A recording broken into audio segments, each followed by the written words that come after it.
Hi, Nicole. Hi, Chris. Hi, Charles. Morning. Morning. Hi, everyone.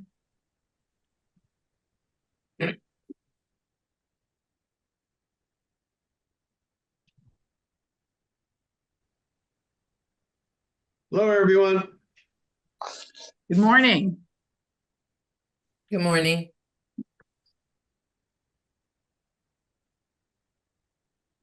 Yeah, I'm gonna leave. Okay. Good thought.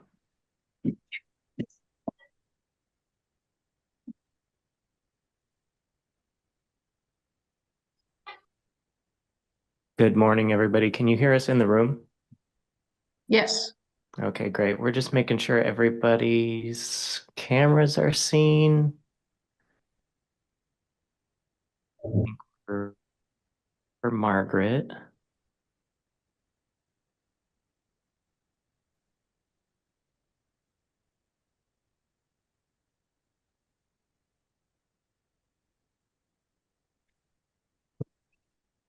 All right, Margaret. Margaret, can you hear us? You'll need to unmute yourself.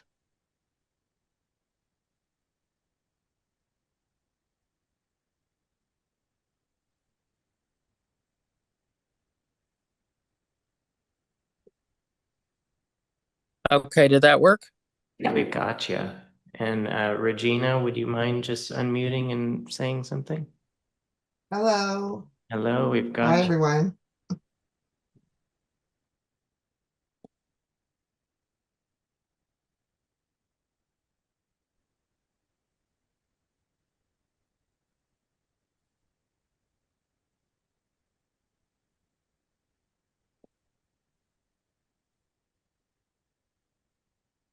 Good morning, everyone. Joyce, we're going to turn this over to you. And while we do that, I'm going to check with our IT folks and make sure we have Respondents Council online. But you can go ahead and start with your opening remarks. Thank you. Okay, thank you. Good morning, everyone. Today is Thursday, November 6th, and the time is 10:03 a.m. Thank you for attending the Peace Officer Standards Accountability Advisory Board hearing. Members of this body are participating remotely from their respective locations. Under provisions set forth in the Bagley-Keene Open Meeting Act, members of an advisory body, such as the board, are allowed to participate remotely in public meetings of that body. That's Government Code Section 11123.5.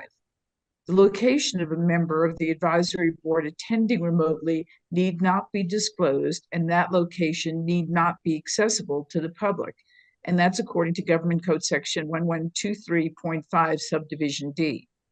The primary physical meeting location for this meeting, where members of the public may physically attend the meeting, observe and hear the meeting, and participate in the meeting, is 860 Stillwater Road, West Sacramento, California, 95605. Please note that this hearing is being live streamed and recorded. We will now call the roll of the board members. Mr. Knapp? Thank you, Madam Chair.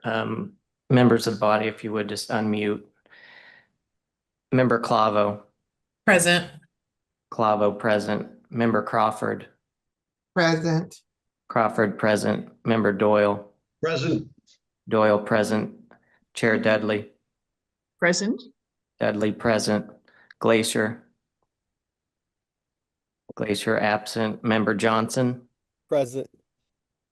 Johnson present. Member Lara. Present. Lara present. And Member Pena. Present. Member Pena is present. We have 7 of 8 members present. Thank you. Therefore, a quorum has been established.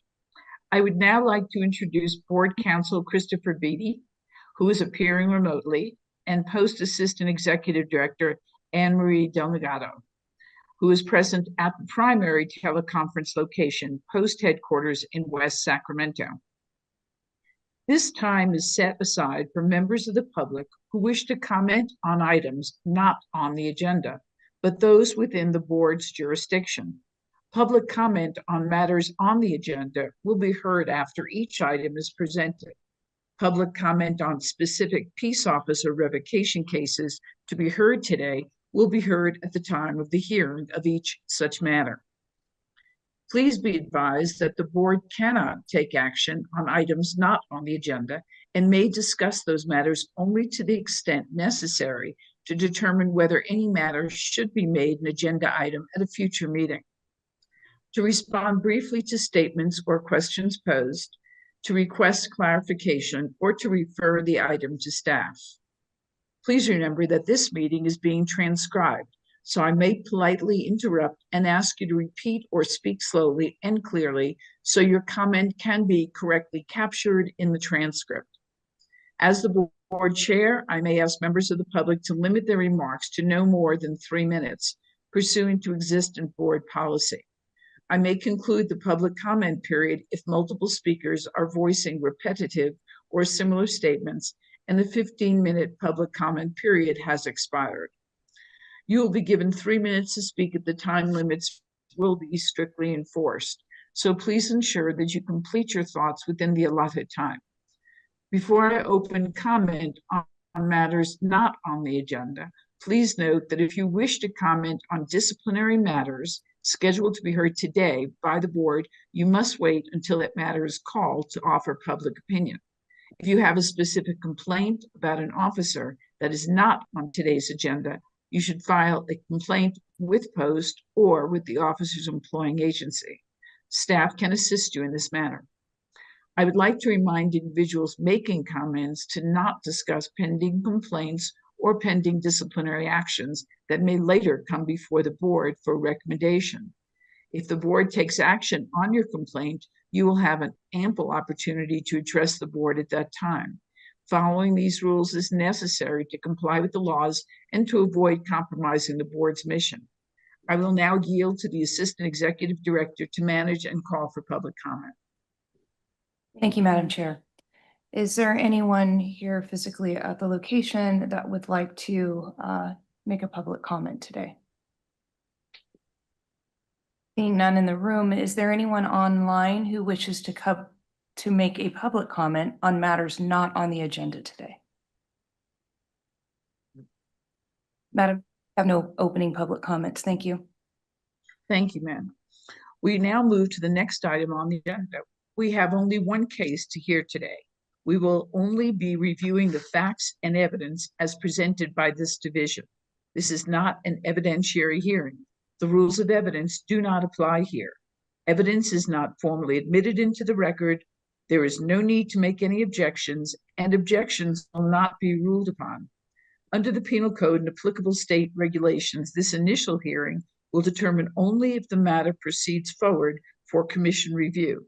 And then, should the commission approve for a full evidentiary hearing before an administrative law judge to determine whether the allegations are true and justify discipline.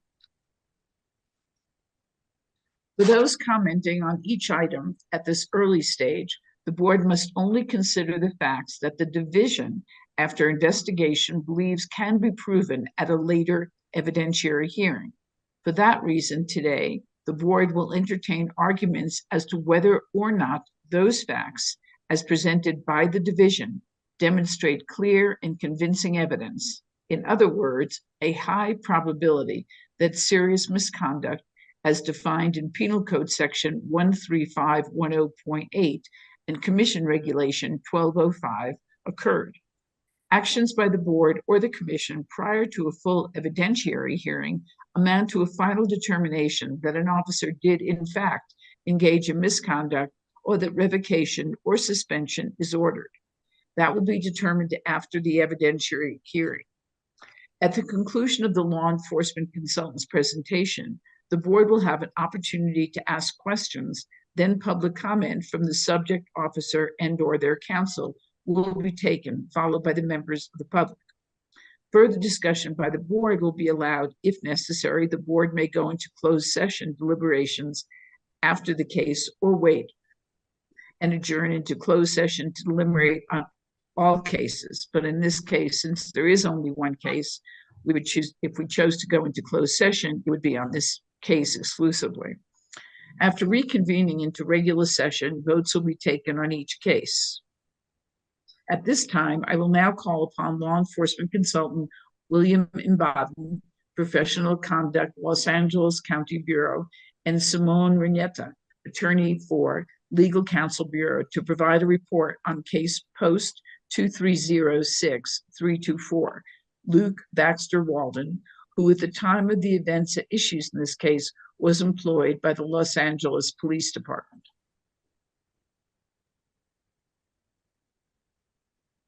Morning, Madam Chair, members of the board. My name is William Imboden. I'm one of the law enforcement consultants assigned to the Professional Conduct Bureau for Southern California in the Peace Officer Standards Accountability Division. With me today is Simone Renteria, an attorney with our Legal Affairs Bureau. I'm here today to present a supplemental report to case post 2306324 involving respondent officer Luke Baxter Walden. This matter was previously heard by the board on July 16th, 2025. Following the conclusion of that hearing, the board voted to recommend revocation of respondent's certification. On September 10th, 2025, the board's recommendation and the record before the board were presented to the commission for their consideration. At the conclusion of the hearing, the commission returned the case to the division with the direction to obtain additional documents and information to supplement the record, and that this matter be scheduled for further hearing before the board. It is the division's determination that clear and convincing evidence exists to demonstrate that respondent committed an act of serious misconduct as set forth in Penal Code Section 13510.8. Specifically, the division has determined that respondent committed the following acts of serious misconduct: dishonesty relating to the reporting, investigation, or prosecution of a crime, or relating to the reporting or investigation of misconduct by a peace officer or a custodial officer, including but not limited to false statements, intentionally filing false reports, tampering with, falsifying, destroying, or concealing evidence, perjury, and tampering with data recorded by a body-worn camera or other recording device for the purposes of concealing misconduct, and acts that violate the law and are sufficiently egregious or repeated as to be inconsistent with a peace officer's obligation to uphold the law or respect the rights of members of the public as determined by the commission. I will present a brief outline of the division's findings of investigation in this matter as presented to this board on July 16th, 2025.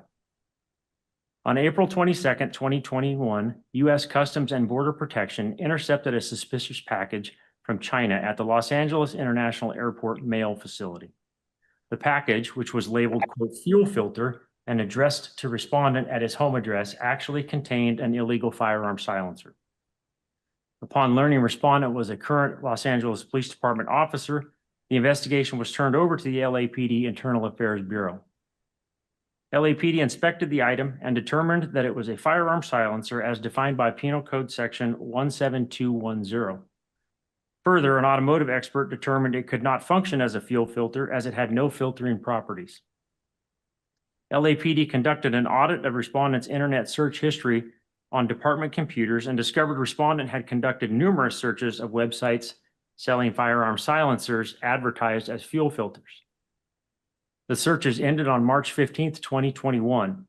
A search of respondent's personal PayPal account revealed a transaction on March 17th, 2021 for $45.96 for the purchase of a, quote, Napa 4003 Wix 24003 1/2 by 28 5/8 by 24 fuel filter aluminum solvent trap 1/2 by 28 XH, end quote, from a vendor in China. Respondent was arrested by LAPD, charged with a felony, and at a pretrial hearing pled no contest to a misdemeanor. During the LAPD administrative investigation into respondent's attempt to purchase a silencer, respondent was dishonest when he stated several times to the IA investigators that he did not try to purchase a firearm silencer. LAPD sustained the allegation of attempting to possess a firearm silencer and referred respondent to a Board of Rights with a recommendation for termination from employment. At the Board of Rights hearing, respondent continued to deny that he tried to buy a firearm silencer and repeated that he attempted to buy a fuel filter for a Toyota. However, the item seized would not only not fit a Toyota, but it would also be useless as a fuel filter because it had no filtering properties. At the conclusion of that hearing, the Board of Rights unanimously agreed that respondent was guilty of the allegation that he, quote, attempted to obtain a firearm silencer, but reduced the penalty from termination to a 30-day suspension. At the conclusion of the presentation to this board on July 16th, 2025, the board deliberated, then unanimously recommended that respondent's post-certification be revoked and referred the matter to the Post Commission for consideration. On September 10th, 2025, during their regularly scheduled meeting, the commission reviewed the recommendation of the board. At the conclusion of the presentation and discussion of this matter, the commission directed the division to supplement the record with the following documents and return the case to the board for consideration for those documents. The entire LAPD Internal Affairs Investigation Report, CF 21-001144, the LAPD Administrative Adjudication, known as the Letter of Transmittal, the Board of Rights decision rationales, the Board of Rights hearing transcripts. Additionally, the commission wanted an explanation from LAPD as to why an allegation of dishonesty had not been included in their findings, and an understanding of whether respondent was demoted from a supervisory detective position to a non-supervisory position, and whether that action was disciplinary in nature. At the hearing before the board on July 16th, 2025, and the commission hearing on September 10th, 2025, the division presentation included documents in support of their investigation to include ATF bulletins regarding solvent traps and fuel filters, the LAPD criminalist report, criminal court documents, the Board of Rights rationale following the guilt phase of their proceeding, and numerous pictures of the seized item, the packaging, and an actual fuel filter respondent purchased through Amazon. At the direction of the commission, the division has attached to the supplemental investigative summary and findings additional documents for the board to review and consider, including the entire internal affairs report, as well as documents that were listed as addenda in that report, the LAPD's letter of transmittal, and the Board of Rights decision, rationales, and transcripts. With the exception of the Board of Rights transcripts that were not yet available at the time of that the notice of intent to revoke was served on respondent, and the Board of Rights rationale on penalty, the division possessed these items at the time of its initial investigation, and information from them was incorporated into the investigative summary and findings were relevant. The additional records acquired failed to reveal any information that materially altered the division's analysis and findings that respondent engaged in serious misconduct, both acts that violate the law and dishonesty.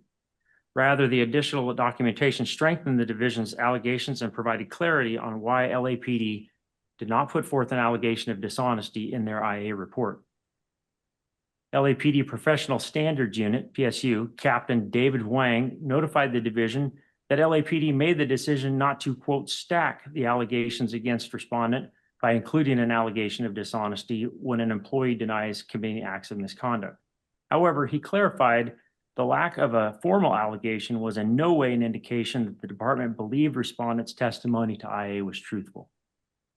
In fact, the Board of Rights transcript make it clear LAPD was concerned with respondent's lack of honesty, even if it wasn't framed in the form of an allegation. The agency asserted during their closing arguments before the Board of Rights that respondent failed to take accountability for his actions every time the opportunity was presented. He was deceitful in providing false evidence and lacked personal integrity, stating he displayed a series of evidence trying to either deceive or convince us that his actions were not what he was taking accountability for. With respect to the respondent's reclassification from supervising detective to a non-supervising detective, according to the LAPD's PSU, the move was made as part of a management decision not tied to discipline and allowed for within LAPD policy section 3-763.55. However, the reclassification resulted in respondent being placed into a lower pay grade, which took effect June 5, 2025. By policy, no specific reason for the reclassification was required or given. While reviewing the Board of Rights transcripts, the following exchanges between respondent and the LAPD advocate were found to corroborate the division's prior determination. Respondent is asked what training he has received related to firearm silencer. Respondent states 0. However, upon further questioning, respondent admits under oath that he fired firearms with silencers during an LAPD training day with vendors to test these weapons because LAPD was considering purchasing suppressed weapons. This contradicts respondents' statements made during the July 16th, 2025 board hearing. While answering questions from the board, respondents stated, quote, "I've never dealt with a suppressor. I've never seen one in real life." Respondent offers that he did Google picture searches of suppressors or silencers, and that as part of those searches, he looked at items marketed as fuel filters that were used as firearm silencers. Respondent explained his research on silencers as the unit's firearm expert and stated he researched them so that he could identify them if his unit got one from a gang member. However, respondent made the argument at his July 16th, 2025 board hearing that he did not know after doing months of research that included the Napa 4003 fuel filter as a pseudonym for a silencer, that Napa 4003 item he purchased using his PayPal account was a firearm silencer. Respondent was specifically asked if he looked at items marketed as fuel filters that were used as firearm silencers. He responded with yes. He is then asked if he saw pictures of items marketed as solvent traps used as firearm silencers, and he answered, "At some point, I think that popped up." Having seen those pictures prior to purchasing the purported fuel filter from China, he would have recognized the item he purchased as being an illegal silencer being marketed as a fuel filter. This is further supported by the testimony of LAPD Lieutenant Bixler, who supervised respondent when he worked in the gun unit.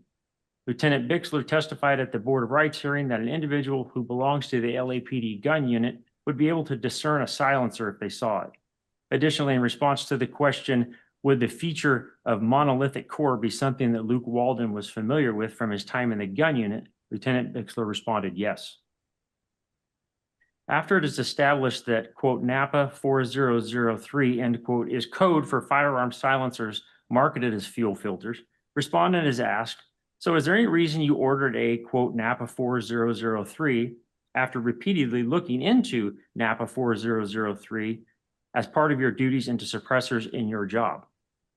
Respondent answered, quote, well, I ordered a fuel filter for my car. Whatever the code delineation for that part, I don't remember what it was.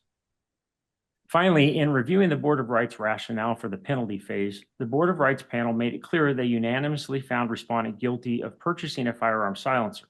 However, they decided to reduce respondent's discipline due to his years of service and commendations received. After reviewing the attached documents and the information gathered from LAPD for this supplemental investigation, coupled with the investigative summary and findings dated March 13th, 2025, the division believes the evidence is clear and convincing respondent was dishonest when he denied purchasing a firearm silencer and attempted to mislead investigators with the excuse of trying to buy a high-performance fuel filter. Respondent continued his dishonest statements throughout the Board of Rights hearing, denying he intentionally purchased a firearm silencer marketed as a fuel filter, despite stating he had researched that very item for work-related purposes, including seeing pictures of fuel filters and solvent traps marketed as firearm silencers prior to making his purchase. As indicated above, respondent continued to be dishonest during the board's July 16th, 2025 serious misconduct hearing. Additionally, clear and convincing evidence exists to show respondent committed a felony when he purchased an illegal firearm silencer over the internet from a company in China and had it shipped to his home address. For the purposes of the division's analysis, clear and convincing evidence means evidence of a charge is clear and convincing so long as there is a high probability that the charge is true. The evidence need not establish a fact beyond a reasonable doubt. The division recommends that respondent's post-certification be revoked or suspended. As stated at the July 16th, 2025 board hearing, the division's recommended is based on the following. Clear and convincing evidence exists to show respondent purposefully committed a felony after conducting research for months in advance and then purchasing an item that was clearly intended to be used as a firearm silencer. This is in direct conflict with respondent's general duty to uphold the law, and it's in fact the exact type of crime respondent was charged with preventing as part of the specialty unit he was assigned to. This blatant dismissal of the law alone is egregious enough to warrant revocation of respondent's peace officer certification. But in addition to violating the laws he was sworn to uphold, respondent lied repeatedly to internal affairs and at his Board of Rights hearing when he was confronted with his behavior in an obvious attempt to keep his job through consistent denial despite the evidence of his guilt. Respondent has broken the public trust through his actions and his words and cannot be entrusted to truthfully, honestly, and ethically uphold the law or respect the rights of members of the public. With that, I'm happy to answer any questions the board may have. Thank you. I was looking for the hand raising. And I'm not seeing it on my computer. So let me ask the assistant director, if you wouldn't mind calling on people so they can ask their questions. So now what I'll be doing is asking the board members, do any board members have any questions at this point?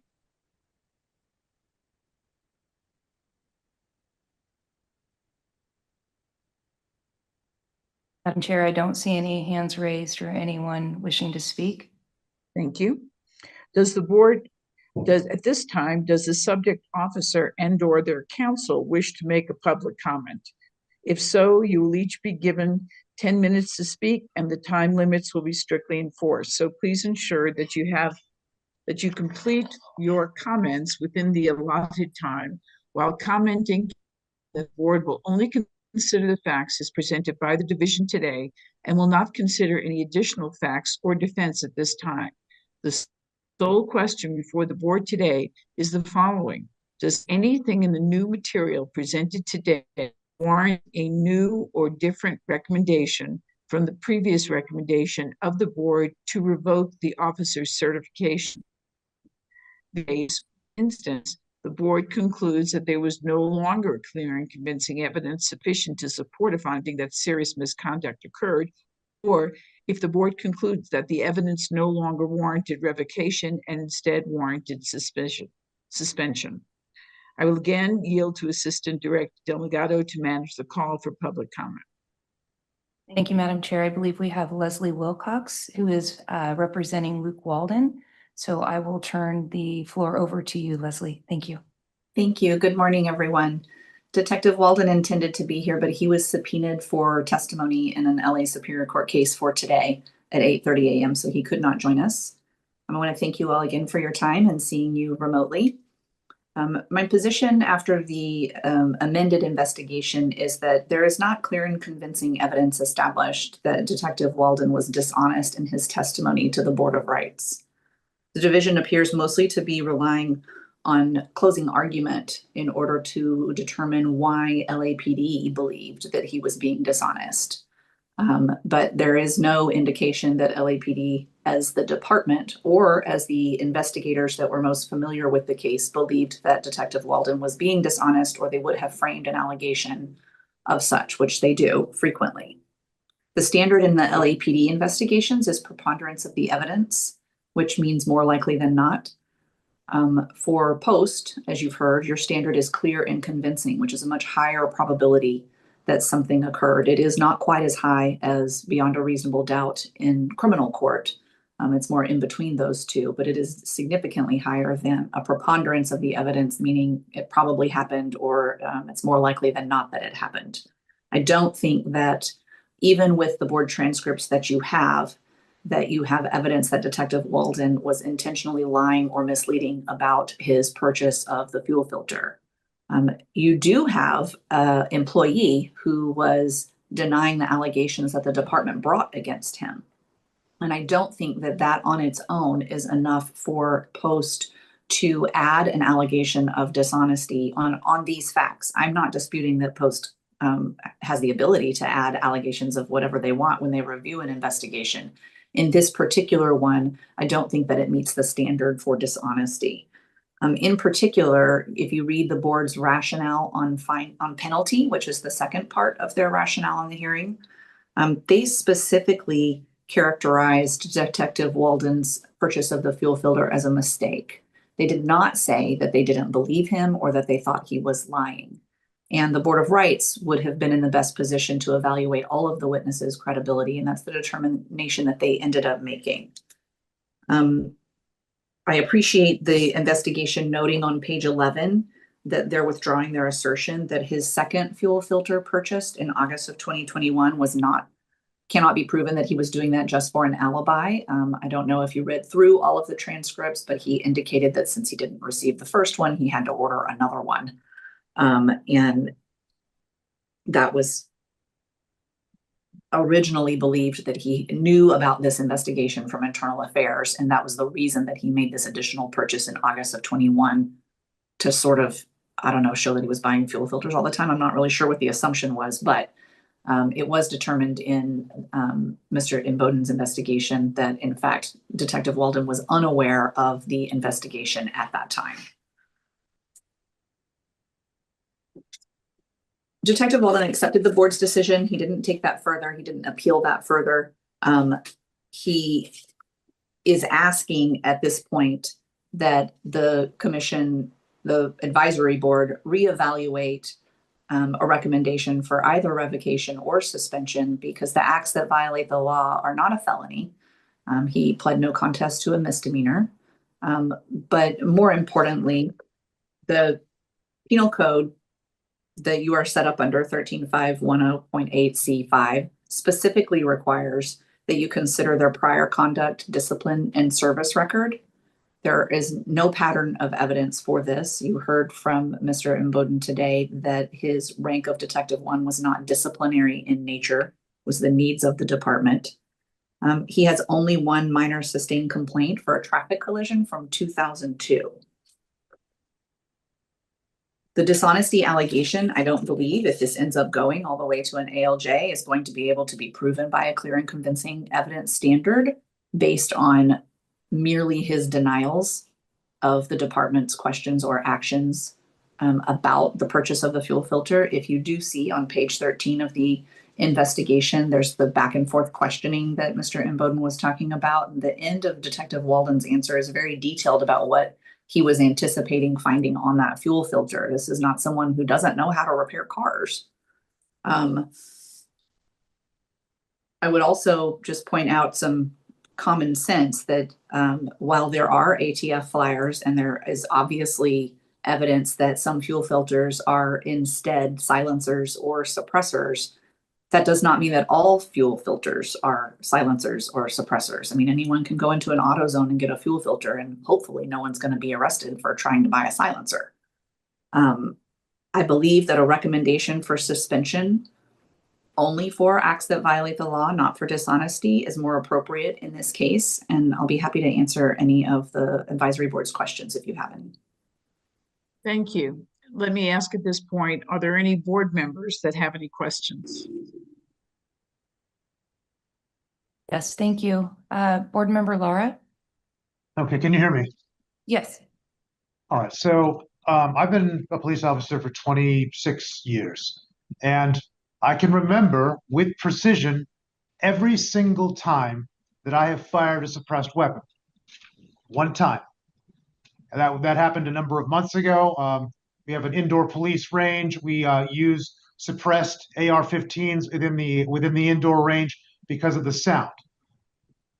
I'm curious that given the strict gun laws and then the high control of a suppressed weapon in the United States, and particularly so in California, that a gentleman who works in a gun unit and who fired suppressed weapons or silenced weapons, if you will, during training, could say credibly that he's never seen a suppressor or a silencer in real life. I can't answer that for Detective Walden. I don't know specifically about what training he's had. Anything else, Mr. Lar? Sergeant Captain? No, Captain. I'm good. Thank you. Thank you. Appreciate your comments and I appreciate your response. Is there any other board member who has a question?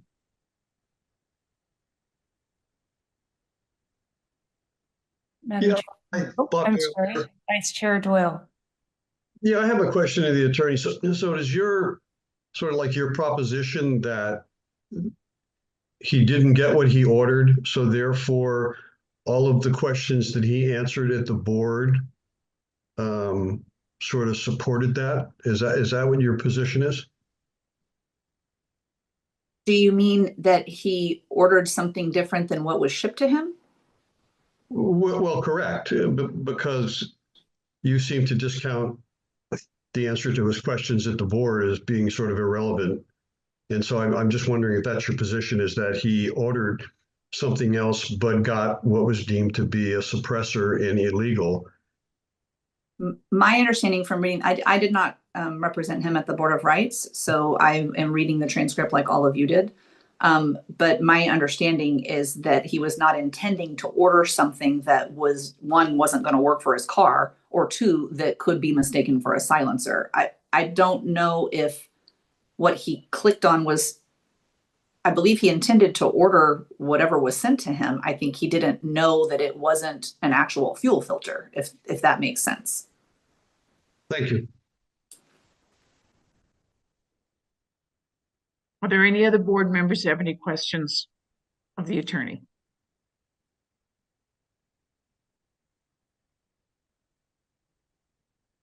Madam Chair, I do not see any further questions. Okay, thank you. Is there anyone from the public who would like to address the board at this time? When it's your turn, you may state your name and organization if you wish. You will each be given 3 minutes to speak, and the time limits will be strictly enforced. So please ensure that you complete your comments within the allotted time. Assistant Director, I will again look to you. I don't see any public comments in the room, and I do not believe we have any online. Madam Chair, if you will, I believe Ms. Renteria would like to address the board. Okay. Good morning, board members. I just take some time to address the dishonesty charges and the statements made by counsel regarding LAPD not bringing allegations of dishonesty here versus the board and the division bringing this allegations of dishonesty. As you probably well know, the legislature set forth in the statute that governs the actions of the board and the commission, the fact that neither the board nor the commission are bound by decisions that are made either by law enforcement employing agencies or by determinations made as a result of appeals of those determinations. Moreover, the legislature also charged the board and the commission with independently reviewing investigations that they receive for grounds for decertification, any of the 9 grounds in the statute. We're obligated to review investigative materials to determine whether or not there are grounds for that. And we must do that independently of any investigation or finding by employing agencies. The division chose to do that as laid out in Mr. Imboden's presentation, as well as the initial ISF, as well and investigative summary and findings, as well as the supplemental investigative summary and findings. The division has laid out all of the circumstances in which Mr. Walden was found to have been dishonest, including in his answers to this board. Thank you. Thank you very much. Are there any other comments from anybody? Any kind of comments or questions?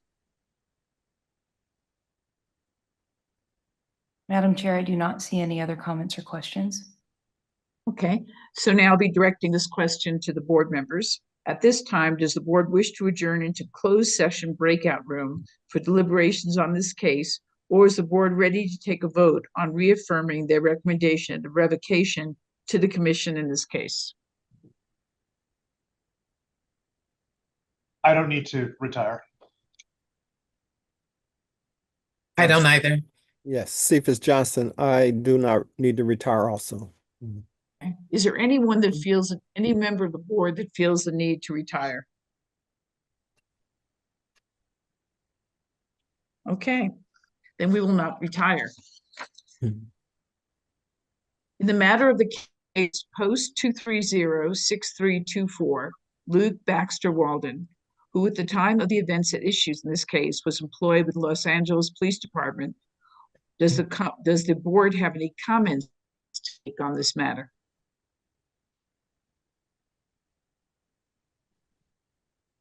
I don't see any further comment, Madam Chair. Thank you. Is there a motion to reaffirm the recommendation of revocation to the commission? So made, Doyle. Is there a Second. second? Second. And who is that? I'm sorry, Charles. Thank you. We will now take a roll call vote on the board's recommendation. Mr. Knapp, will you please take a roll call vote? Yes, Madam Chair, thank you. Clavo. Aye. Clavo, aye. Crawford. Aye. Crawford, aye. Doyle. Aye. Doyle, aye. Dudley. Aye. Dudley, aye. Johnson. Aye. Johnson, aye. Lara.